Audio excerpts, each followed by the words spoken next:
देश में मेडिकल की पढ़ाई के लिए आयोजित नीट की परीक्षा में रिकॉर्ड बनाया है शोएब आफ्ताब ने। आफ्ताब जो हैं 720 में से 720 अंक प्राप्त किए हैं, हमारे साथ हैं। ये तो आपने देश में रिकॉर्ड बना दिया। बहुत मेहनत की होगी या सोचा था कि इस तरह के रिकॉर्ड बनने जा रहा है?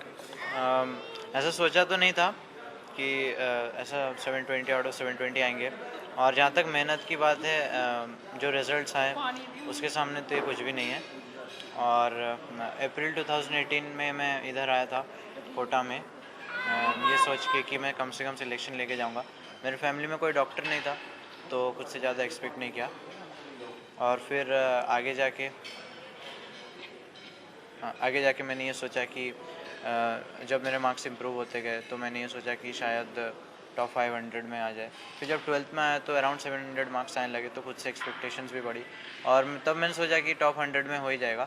ये थोड़ा प्रेशर भी रहता था कि उस मार्क्स को मेंटेन भी करना था और शायद इसी वजह से मैंने मेरा जो पढ़ाई पे फोकस था वो भी बने रहा। और फिर कोविड का भी टाइम आया, उस पर तो भी मैं क्या दिमाग में कभी था कि 720 से 720 लेकर आना ही है? हाँ, ऐसा था कि मैं जब मेनली अगर मैं कोविड की बात करूँ, कोविड के टाइम पे बस मेरे को ये लगा था कि शायद इतना जो टाइम मिला है तो ज़्यादातर एस्पिरेंट्स इतना ज़्यादा पढ़ लेंगे कि शायद फिर कट ऑफ जो है वो बहुत हाई हो जाएगी। लेकिन फिर दिमाग में ये था कि अगर मैं 720 बाई चांस, मतलब तब तो ऐसा कभी सोचा भी नहीं था पॉसिबल होगा। मैंने सोचा था कि अगर बाई चांस मैं 720 लाऊँ तो फिर मुझे क्या फ़र्क पड़ेगा किसी से। बस उस टाइम पे बस ये सोचा था।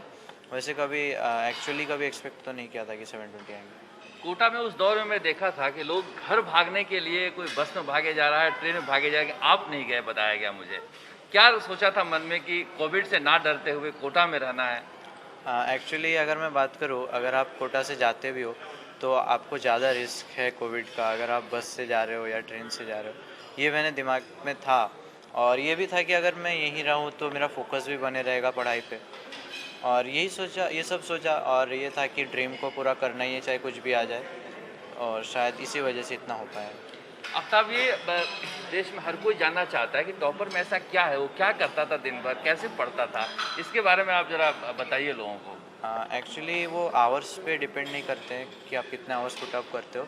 एक्चुअली वो डिपेंड करता है कि आप एक आवर से कितना एक्सट्रैक्ट कर पाते हो और कितना आप उसको यूज़ में ले पाते हो। जैसे तो टाइम तो मतलब उतना ज़्यादा मैं पढ़ता नहीं था, क्योंकि जैसा कि मैंने बोला स्कूल और कोचिंग के बाद अराउंड 3 या 4 आवर्स का ही सेल्फ स्टडी का टाइम मिल पाता था, जिसको मैं मेकअप करने के लिए जो हॉलीडेज़ होते थे उस पर अराउंड 10 आवर्स या 12 आवर्स का पढ़ाई करता था।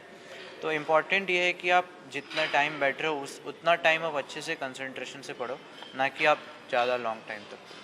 आप मैथ भी आपकी पढ़ाई में था और बायो भी था, तो क्या सोचा था आपने कि किस तरह से, क्या डॉक्टर ही बनना है? डॉक्टर बनकर क्या बनना है डॉक्टर में भी? 10th तक तो मैथ था, 11th-12th में मैंने पीसीबी लिया।